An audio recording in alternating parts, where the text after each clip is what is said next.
Well,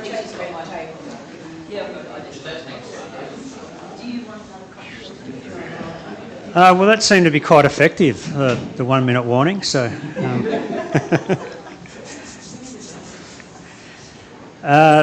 lovely to see you all this morning. It's great someone got here a bit early and turned the heater on, so much appreciated. Probably Brian, but... we will begin our service this morning with an acknowledgement of country, which I think Bo will bring up on the screen.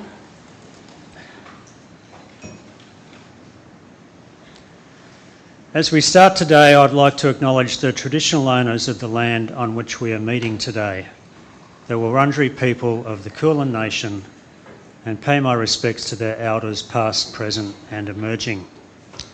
Today we do church on land that was stolen and never ceded. Lovely to see you all here. Welcome Robin, who's over from Perth. She's Andy's sister, so lovely to have you here. I believe you've been catching a few footy games while you've been here. Oh, you've been avoiding. Oh, her husband, right? Okay, yep. And also, it's a real birthday season at the moment. So, Carolyn, it was your birthday on Thursday, and Janine had a significant birthday on Friday. I'll let Janine tell you. You know, it had a 0 at the end and a 6 at the start. And Andrew, where's Andrew? Hiding over there. Andrew's got the same significant birthday coming up on Tuesday. Is that right, Andrew? Yeah. So, Judith, I'm sure you're prepared. Yep. So maybe we could just start off by singing happy birthday to these... to everybody, yeah. To you too, Barb. Yeah. I'm up for a couple of weeks. Oh, okay, yeah. But Meryl's next week. Yeah, and Treen was a week or so ago, and yeah, there you go. Happy birthday to you. Happy birthday to you. Happy birthday, dear Carolyn, Janine and Andrew. Happy birthday to you. Hip hip. Hip hip. Hip hip.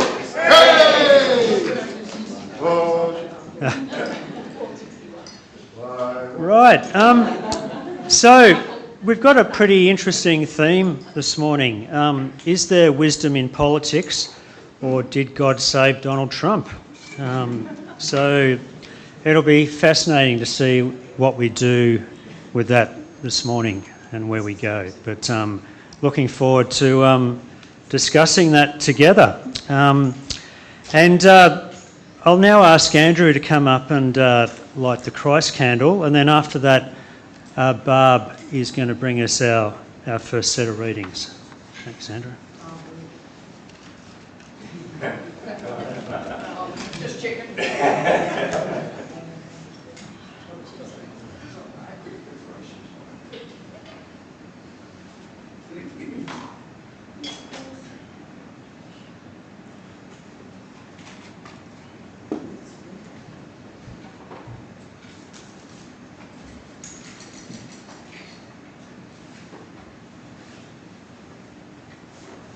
Good morning.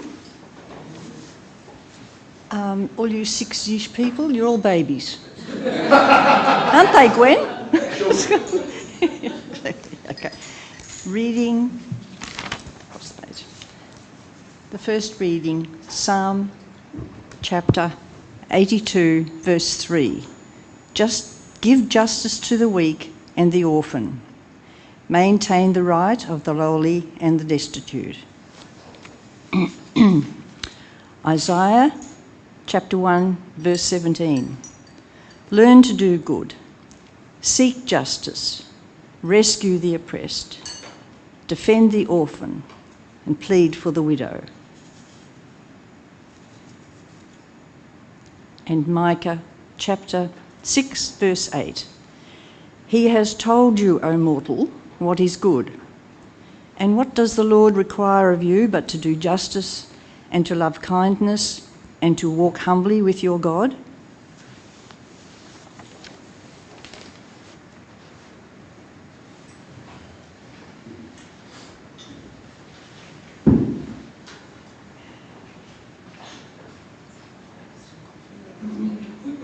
Just wait for the musos to get into place.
Since I've sung those genderist words, but I struggled to put the right ones in anyway, sorry.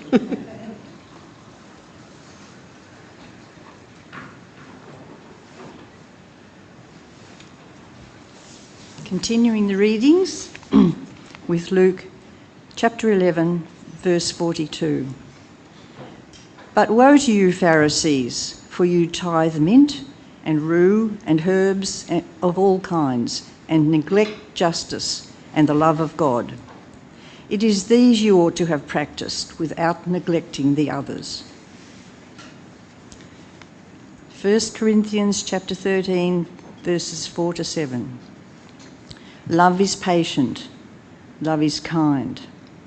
Love is not envious or boastful or arrogant or rude. It does not insist on its own way. It is not irritable or resentful. It does not rejoice in wrongdoing, but rejoices in the truth. It bears all things, believes all things, hopes all things, endures all things. And Galatians chapter 5, verses 22 and 23. By contrast, the fruit of the Spirit is love, joy, peace, patience, kindness, generosity, faithfulness, gentleness, and self-control. There is no law against such things.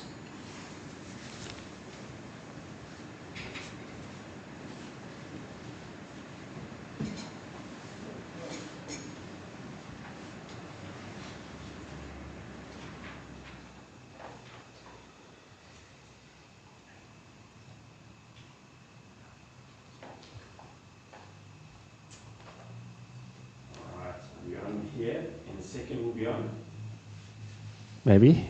Can you guys hear me? There we go. Awesome. Sorry about the readings, Bob. There were so many of them. And the truth of that story is every time when I was looking for verses and stuff, I found myself disagreeing with them all. And I was like, Cole, I don't know what to do, help me. So he said, find some values-based ones, which I did. Just noticed you've got a new stool. I've got a new stool. Well, yeah, you get the nice one. Oh, right. So you're going to be up in a second. In fact, you can come up now, mate, if you want to get it warm. There's a lot going on in the world at the moment. And some would say there's always a lot going on in the world. I'll tell you what, let me give you this mic, and I'm going to get the other one. Sure.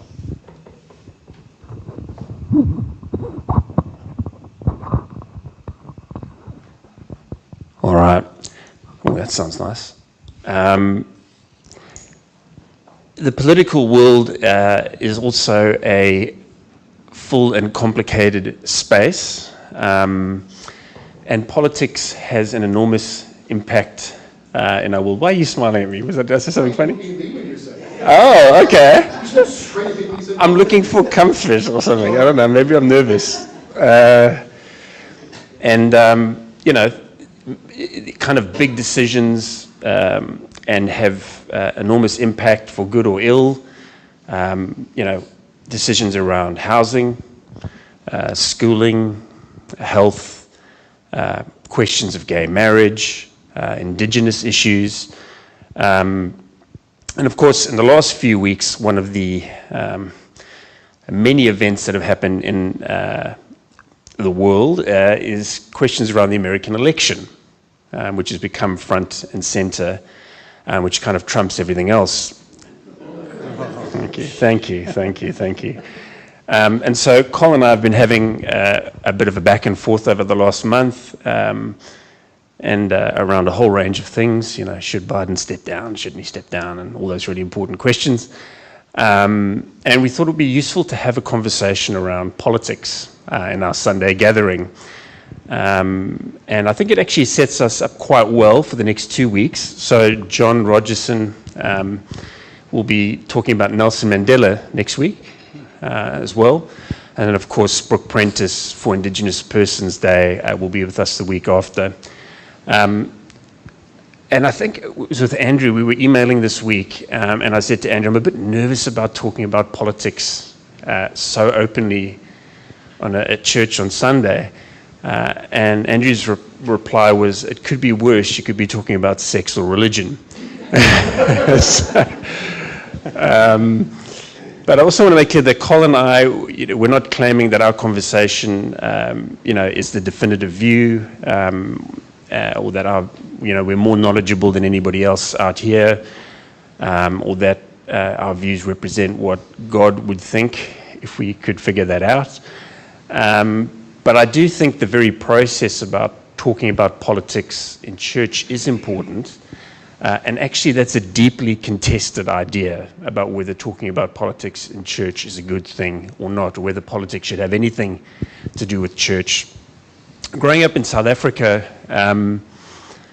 politics was always front and center as a kid, with so much turmoil going on. I remember as a 14-year-old going to church one evening at about 7 p.m., and all of a sudden out the back door comes 2 police officers with AK-47s walking down the aisle. We're kind of like, oh, that's curious, It must be a sketch or something, I don't know. And it wasn't. And so the church, literally 2 minutes from where we were, had a political organization come into the church, killed 11 people, and 55 were injured, known as the St. James Massacre. I don't know if you guys would have heard about that at the time. The service ended and that was it. But this idea of politics and church and the importance of these issues was kind of ingrained in my memory. But growing up under apartheid as well in the church, politics was something that we didn't speak about, right? So it's kind of Luther's idea of the two swords. You have the church and the spiritual stuff, and then, the political stuff or stuff out there is, we don't talk about that stuff. So we can't really critique apartheid because that's nothing to do with souls or the spirit, right? And that was the kind of world that I grew up in. So you've often might have heard it said is, what does Rome have to do with Jerusalem? Would be the question that sometimes is raised. However, I find the idea of Martin Luther King and the idea that politics should be in the pulpit far more appealing and interesting, yet challenging, right? And the kind of tradition that the black church has in that space. And the etymology of the word politics is really interesting. I don't know if you've ever looked into it, but poly means many. Ticks are blood-sucking animals. So you have many blood-sucking animals. And I'm joking, that's not true. There's many good people in politics. And next week, John will introduce us to one who is Nelson Mandela as well. So we're going to have a conversation, and we're going to name a range of political issues that are important for us. And at the end, we're also going to pray together around some of them. So obviously, Donald Trump's front in mind, and talking about etymology, I got a lovely meme from Danny, which I think he's getting a lot of these memes these days, for the etymology of the word Trump. And so, did you know the word trumpery appeared in the 15th century with the meanings deceit or fraud? 100 years later, it was being applied to the objects of no value. Then, in the 1900s, it came to mean showy but worthless. Today, it is equated with treasonous, and I can't read the next word in public. What's that? You wondered? I thought about it, but I thought, no. In fact, so Donald Trump overnight spoke to a gathering of Christians. I don't know if you saw that.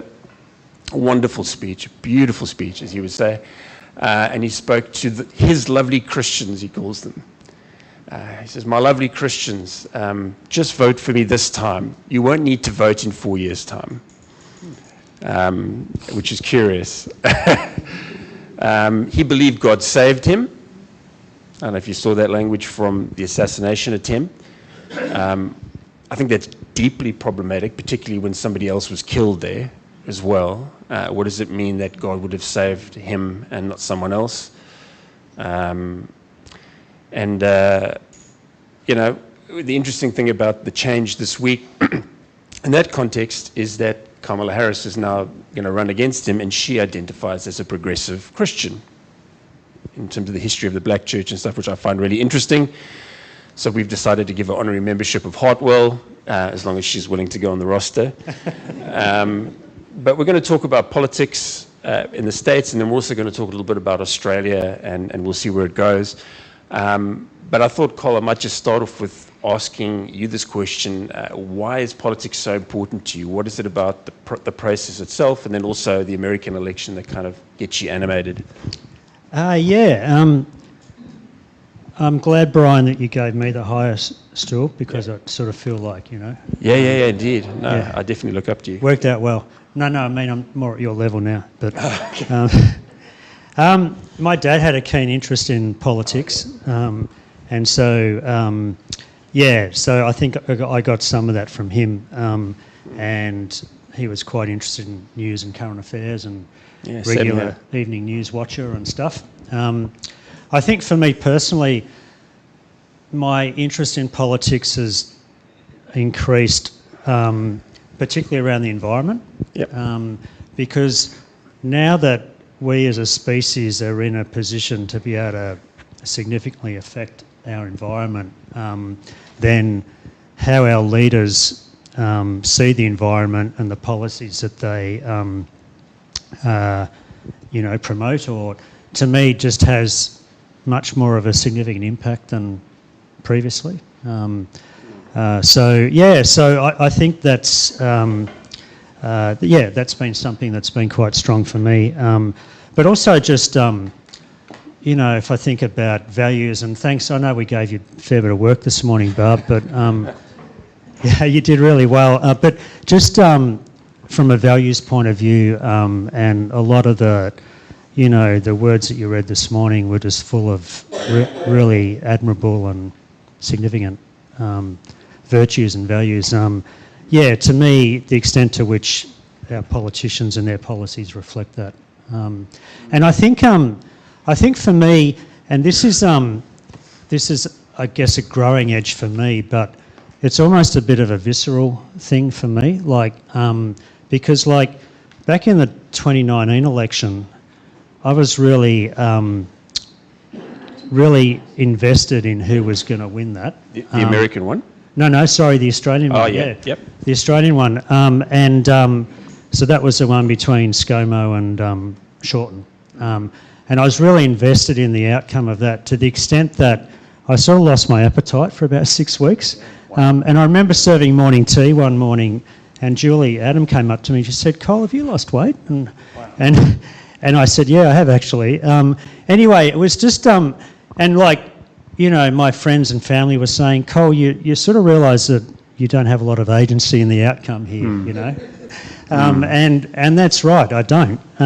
But I don't know, to me, and I think this current coming American election, up until Joe stepped down, I hadn't been sleeping that well. And I did a couple of things that made me sort of feel like I did have a bit of agency in it. So I googled White House contact Joe Biden, and I sent him a few messages. You got them in the end? Yeah, I refused to take all the credit, but large teleprompter, yeah. And very short sentences. Ending in whatever, or something. Yep. Yeah, or anything. Yeah, anything. Yeah. Yeah. Anything. Sorry, Anything. Yeah. But anyway, that's just sort of What was it about that election in 2019 that got you kind of viscerally responding in the way you did? Like, what were the issues? What were you worried about? The big one was climate change, I think. Yeah. Okay. And I know that there are a lot of policies floating around in that election, but climate change for me was the big one, because I talk to my kids quite a lot about climate change, and it's a very present issue for them.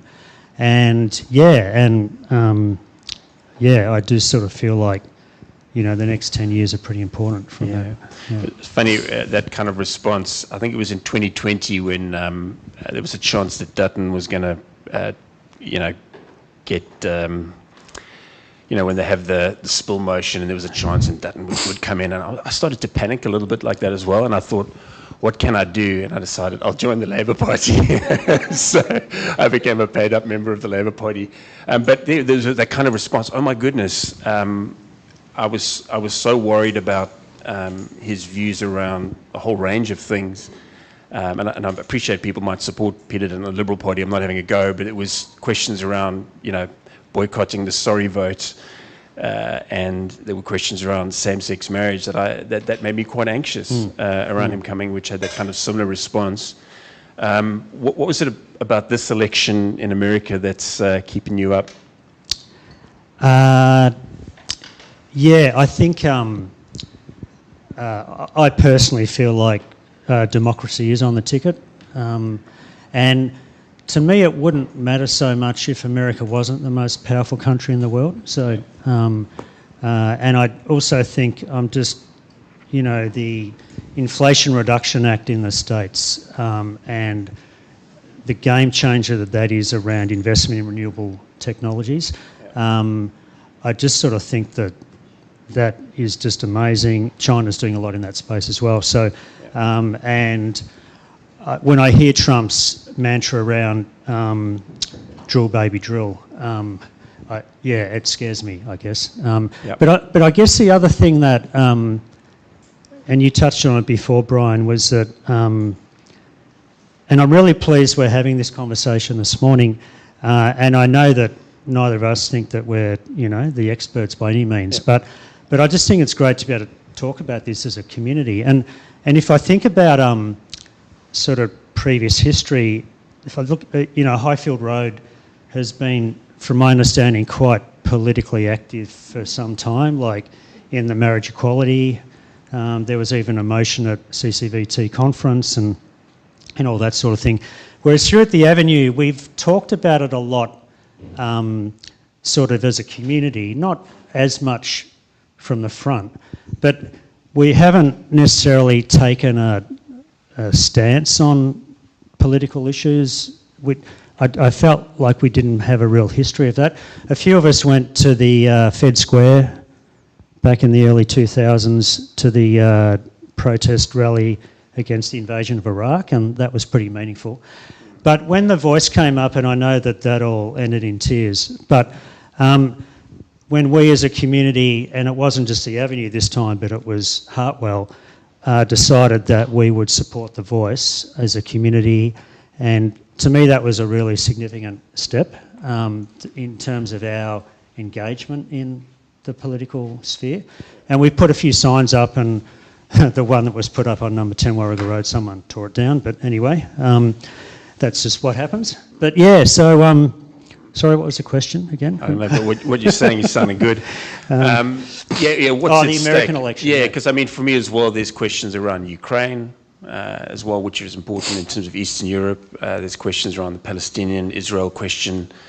That's kind of super important, and depending on how that election goes, those kind of world issues will be experienced and seen very differently.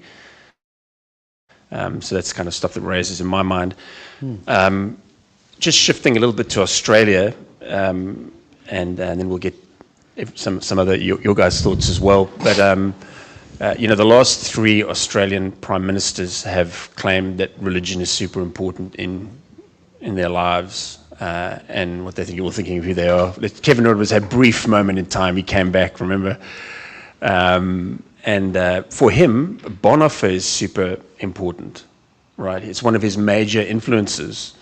I interviewed him in 2020, which was quite interesting. You can find that on YouTube, and probed him. What is it about Bonhoeffer that influences the way you see politics? Now, we might have different views on Kevin Rudd, but he's animated by that story and what it means in terms of justice and things like that.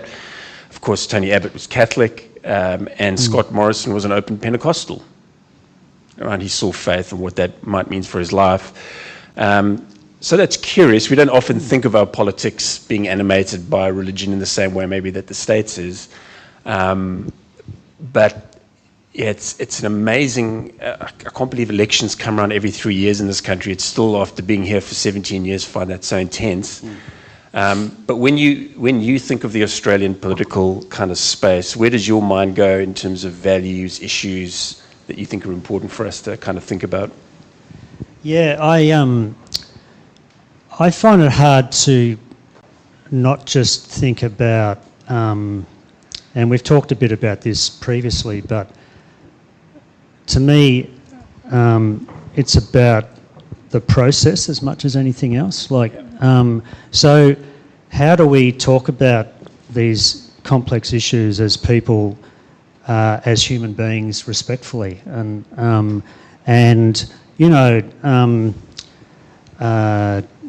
Most people know that I usually dress on the left compared to the right, but that's just me. But we're all human beings. We've got a lot more in common than we don't have, and I guess when I think about, sorry, I'm just going to go back to the States for a sec, but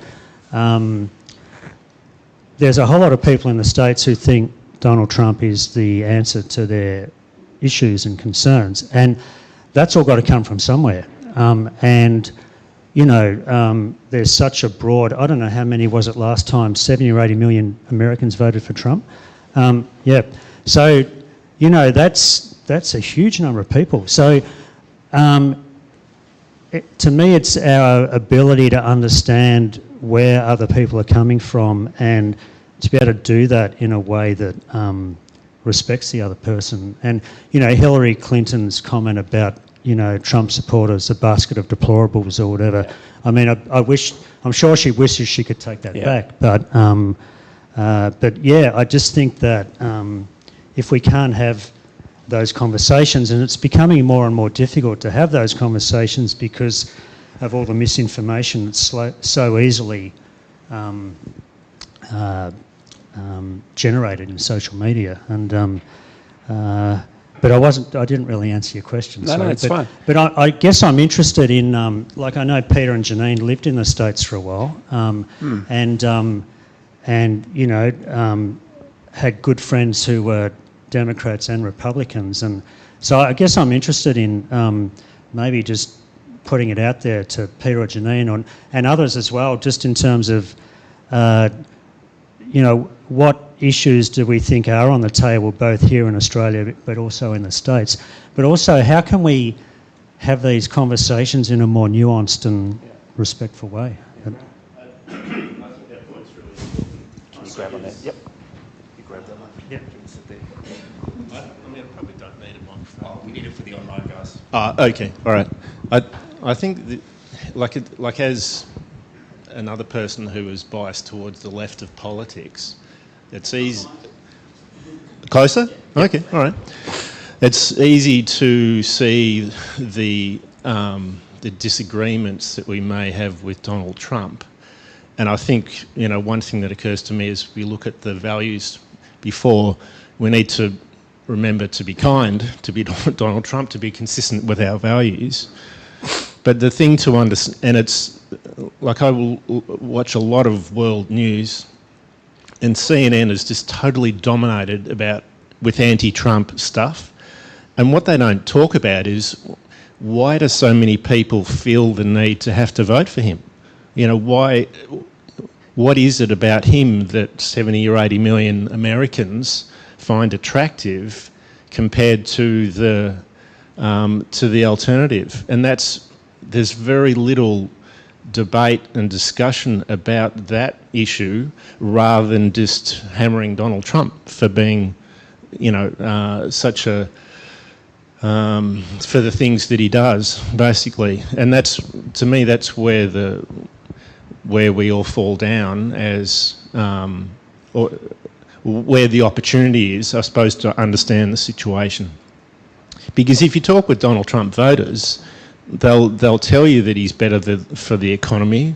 They'll tell you that life was better under him. There's a lot of things that they find positive in his approach that really it almost blows our mind to think that could be true. But the fact is that it is true. So I think that's an important point, Col, that you brought up. Yeah, no, thanks, Peter. Janine, did you have anything to add to that, or?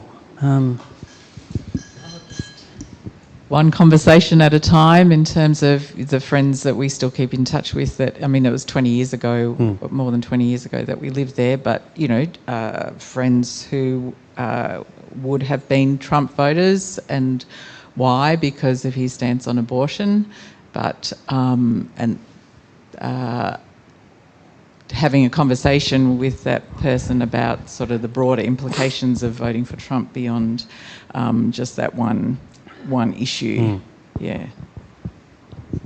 It's something I've got to be careful with as well, I reckon, in terms of the way I handle those conversations, because my kids, we went to Washington in 2019. We've been talking a lot about Donald Trump, and we took them to the House, the Senate, and all those things, but we were doing a trip around Gettysburg, and Holly was like, "Dad, I don't understand. Those people are Trump supporters, and they're so nice." I thought, oh, geez, what have I been doing? So how am I holding that space well? And it comes back to something I think, Andrew, you mentioned. How do we hold difference as a church, and how do we communicate with each other, which I think is important too. Sorry, there's lots of hands. Thanks, Brian. I wanted to say something about how we respond, how we engage, and what action we take in response to what we see going on in the world and in politics. And the reason why I want to say something about this is my brother John lives in the United States, and he's travelling around in his caravan at the moment, and so we have exchanges on the family group chat. And prior to Biden actually stepping down, John put a message on the chat talking about Donald Trump. It was really long, and he said that he is absolutely terrified, and that he fears for democracy, and that his response is therefore to stop listening to the news completely, to keep travelling, to stay in his caravan, and to shut out what's actually going on. And I just find that very concerning. And of course, all my family are encouraging him to maybe just watch occasionally, see what's happening. But he is absolutely terrified. And that got me thinking about how we respond and how we engage, because actually the people who engage are often the people at the extremes. An ordinary Joe Blow doesn't know how to have agency, so their response is to withdraw. And in a country like in America, where voting is optional, that means a whole bunch of people ultimately won't even vote. So who gets to decide whether it's Donald or not? So, I mean, my brother will go out and vote, and he was delighted when the news came out. I don't know if he heard the news in America or if he heard it via the family chat, but he was really delighted when he heard the news about Kamala, and he expressed different feelings, that he actually had some hope for the future. So I just think that brings it down to a very human level. And we all make choices, don't we, about the level to which we engage with, follow, listen to politics. I know sometimes, although I've got a very political family and background, I actually have to switch off because it's quite overwhelming sometimes. I can't watch very much about what's going on in Gaza, but I will never switch off because I believe it's really important to know what's happening, but maybe even to take the next step and take action. So I really loved what you were saying, Col, about how can we as a community be more active. And I think even if you don't feel you have a great deal of agency in acting on that intention, I think it makes a difference. Because if everyone was acting on those intentions, maybe we could really change the world together.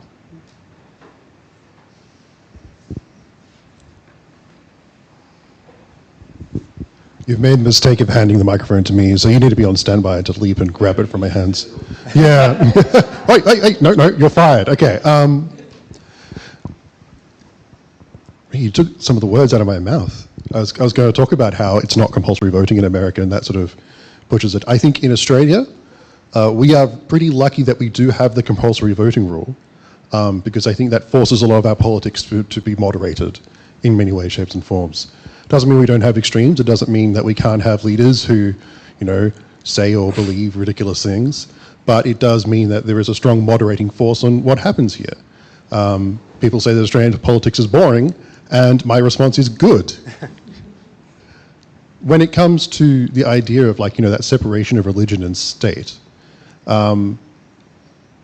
it's one of those, just sort of, it's maintaining the status quo, right? I think in South Africa, apartheid was beneficial to many of the religious groups there, and so it was very easy to say, well, we can't have the state and religion interacting too much, otherwise we might interrupt the status quo. Sorry, no, it's just inappropriate to do such things, right? It's that sort of talking about things and sort of reframing, something that may be considered to be negative into something that may be considered neutral or something like that. But on the topic of separating religion and state, I think we all need to remember that Trump released a Bible with, the Declaration of Independence, and I think a bit of the Constitution at the front of it, which I have an entire half-hour lecture talking about the, new religion emerging from America. But I've always felt that to live out our values, we would have to make statements, and that's why I was always very happy to be part of Highfield Road, Hartwell, when we came out in support of the marriage referendum, when we sort of talked about all that other stuff. And I think being active is a good thing, and living out our values as well. Yeah, I'll just warn you, I was well known as Rosie the Red in the family, so Hence your cardigan this morning. it came from a long line of Labor supporters. But it was interesting at Highfield Road, we had, of course, Ivor Greenwood, who was a Liberal senator. So politics was always in the mix, and a couple of my uncles were fairly left-leaning Labor, but there was always good discussion. It wasn't polarising, it was discussion on issues and so forth. Yeah, so I think you can do it, you just has to be will, and it's the same as discussing with progressive and conservative religion. You have to have a space to enable each to have their opinion and admit that it is an opinion, it's not a fact. I just realised too, Brian, that we had a couple of slides too. So, Bo, the next one is a quote that I really like, and most of you have probably seen it before. But to me, there is no perfect politics, form of government. Democracy seems to work better than most other things that have been tried, but it is messy. And yeah. And then after that, I think we've got a couple of photos. Yeah, that's Donald the shepherd, I think. I haven't seen that one. That's awesome. And the sheep with the mugger hats. And yeah, this was, up until Kamala joined the race, it looked like the assassination attempt was going to get Donald the big job. So Was it a bullet or was it shrapnel? No. Sorry. And yeah, that was another one. What was it the photographer said? I thought he looked rather pale or something. Yeah. I'm not quite sure what that's about, but oh yeah, and this is one that Sarah came across. But so that'll be Oh, nice. that'll be fascinating to see how it plays out over the next few months. But yeah, we could probably go on for quite a while, but we probably shouldn't. What I thought would be a good way just to end is obviously we all have different political leanings and all that kind of stuff. I know in our household, my oldest daughter's a Green supporter, and so if I want to get her uptight, I always say a vote for the Greens is a vote for Labor anyway, and then it's all bets are off, and she's tearing me down. But I thought it'd be good just to go around in terms of your own life, or maybe in terms of Hartwell.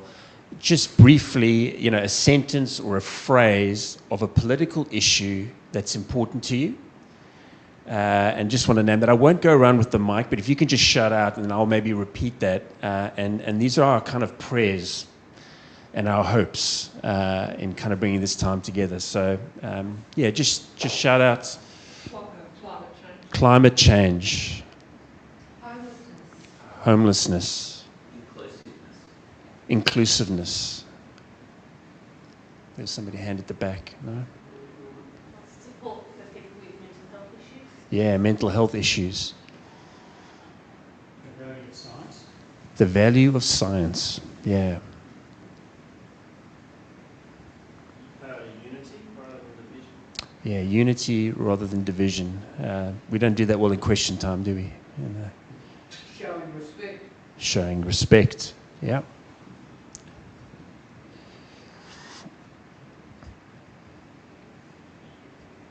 Global rather than a national attitude. Yeah. Extreme nationalism Wow. seems to be the cause of great trouble in the world now. Yeah, so the danger of nationalism, I'm just repeating for the guys online, and more of a global attitude towards issues, which is incredibly difficult, but so important. Yeah. All right. These are our prayers and the issues that are important to us. Amen. Thanks, Cole.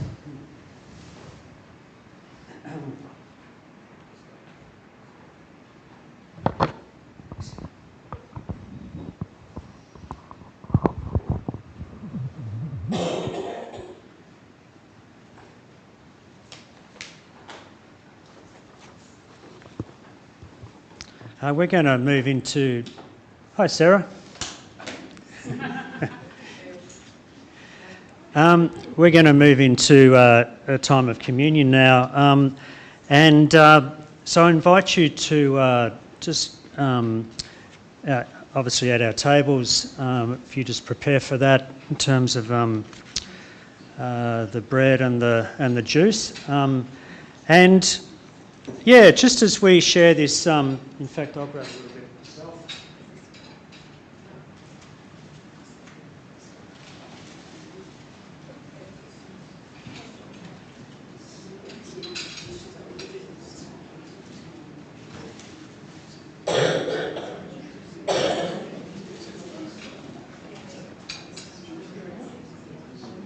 So I invite you to share the bread and the juice together at your tables. And as we share this meal together this morning, we do remember Jesus. And I guess just in light of what we've been talking about this morning, we recognise the values and beliefs that he lived and believed and also was prepared to die for. So.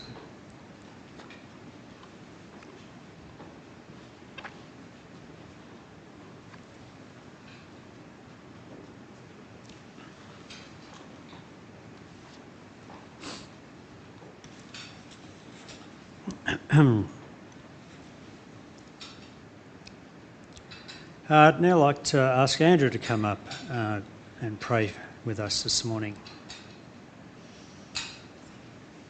Although I seem to have lost Andrew. He went out. Okay. All right. I'm sure he'll be back in a moment. I feel like we haven't had a lot of input from the musos this morning, so sorry about that. Probably should have chosen another song, but maybe at the end we can enjoy some of your piano playing, Jem, and no pressure. But here he is. Andrew, if you'd like to come up and pray with us this morning.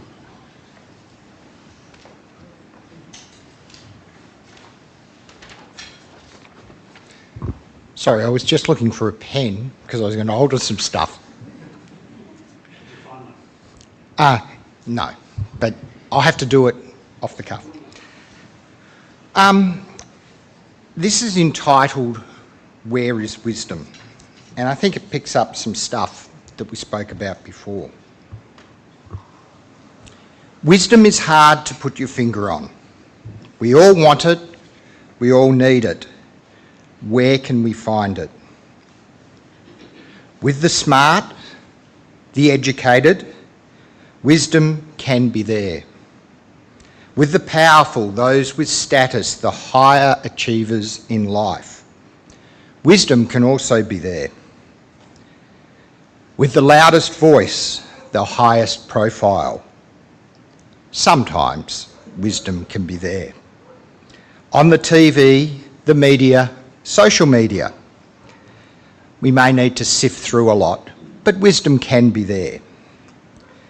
With a sage on a mountaintop, perhaps a more likely place we may find some wisdom. Or is wisdom all around us, just hiding a little? Is it with those with the experience of hard-won battles, lessons learned in life? Is it with those who are the ones who listen, those who empathise, those who are not quick to judge, those that discern when or when not to speak?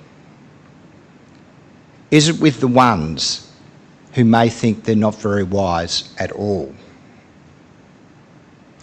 Is wisdom actually within us? Deep down, we know our truth. We probably know the action, but we don't trust our instincts. Wisdom sits among us. Help us recognise the wise.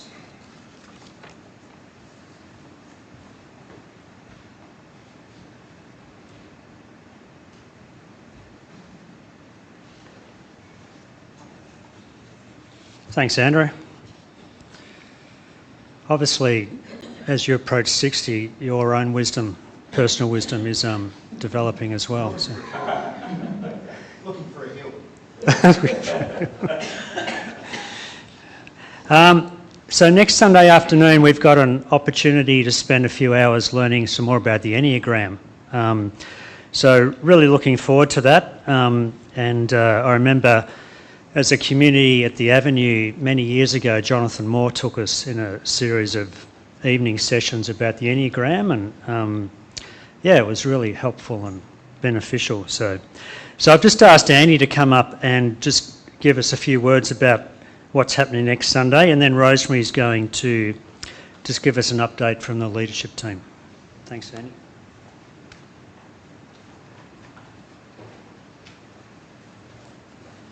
For those that don't know, the Enneagram's a type indicator, and it has 9 different types. And the beauty of the Enneagram is that it shows you what your tendencies are, and it shows you when you're healthy and when you're not healthy. And when you're not healthy, it gives you clear ways to become emotionally healthy. It's a really fantastic tool. On Sunday, we're not going to look at the different types so much, but we're going to look more at, there's 3 ways of being that we use to see the world. There's the thinking type, so we see the world through how we think. We see the world through how we feel. And we see the world of how we experience it in our body. So they're the 3 things in the 4 hours that we're going to spend most of our time with, because it's too complex to do all the number of things. There's just not enough time. So it'll be a lovely time to understand what your main preference is and look at how you can develop skills to increase your awareness around the other 2 types of being in the world.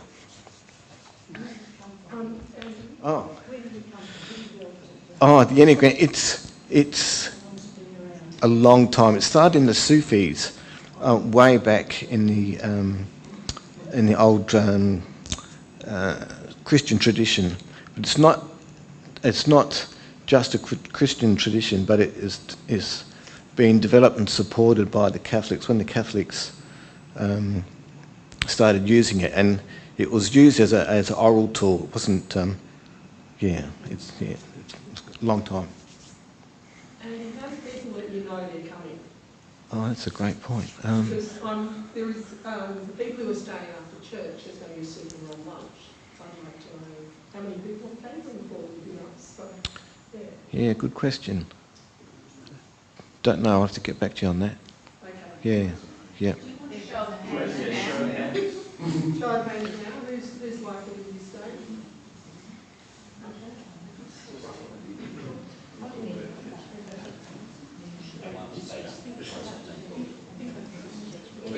All right, thanks, Andy. We'll let you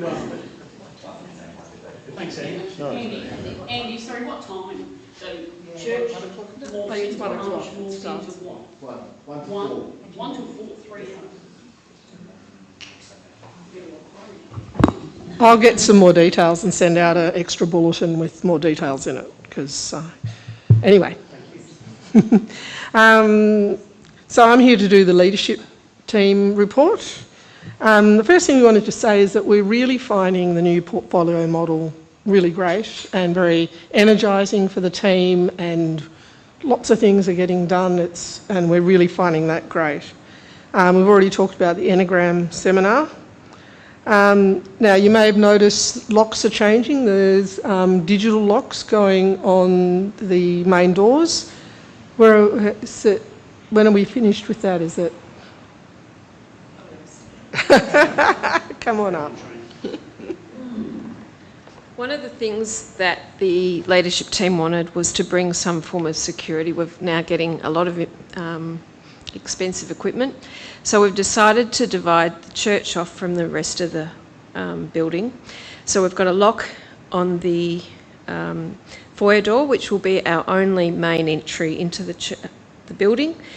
And I'm going to give a code to every group that comes in here, and they'll have their specified code. And then I will give you guys, whoever wants one, a code.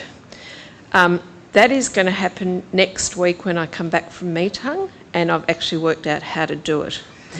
So everyone does know that at the moment you enter through the hall. We will then have one on the church door, so only the people that use this facility will have access to this facility.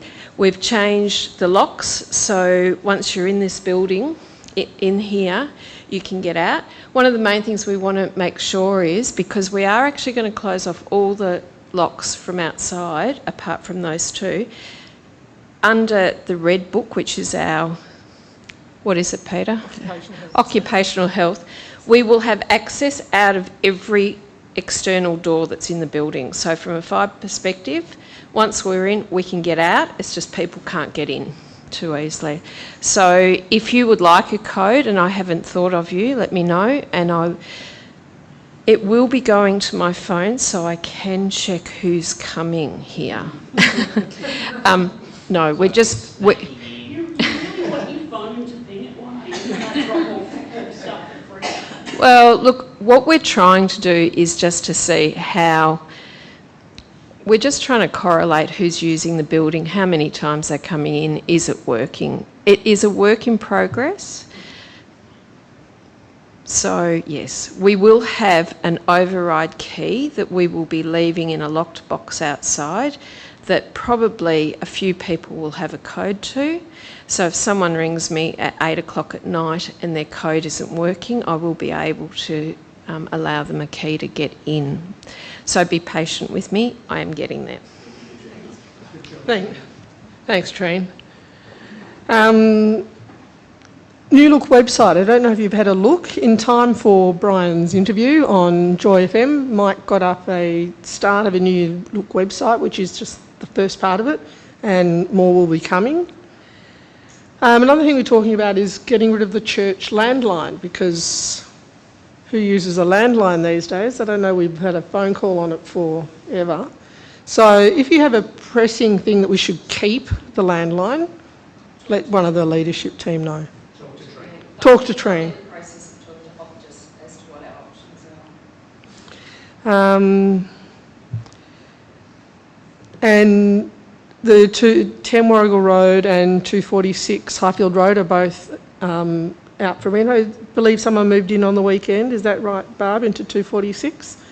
So that's good, a woman and 2 children, so...